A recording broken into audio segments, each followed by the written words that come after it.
คนวันนี้เราจะมาทำเค้กกันนะคะทุกคนพร้อมหรือยังคะพร้อมแล้วนะคะถ้าพร้อมแล้วไปลุยกันเลยเริ่มจากอะไรทุกคนทายโอเคเราจะทำอันนี้ก่อน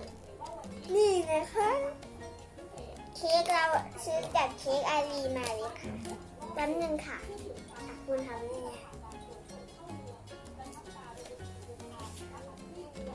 ทุกคนเราจะมาหนีบกันเลยเราก็ใช้ที่หนีบเป็นแบบนี้โอ้ยทำไมมันติดมาสันนันเลยกดตัวอันเดียวแล้วคนเรามีอันเดียวถ้าใครติด2 อันเราก็ต้องใช้มือทำนะคะทุกคนต่อไปเราจะใช้เป็นสีขาวนะคะ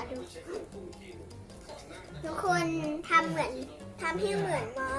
ค่ะบีบยังไง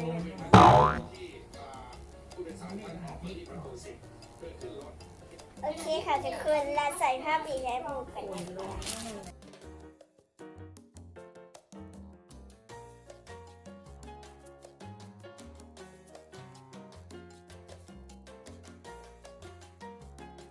นี้นี่นิ้วโป้งนิ้วชี้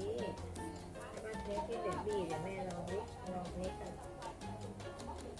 อย่างนี้แหละที่เหมือน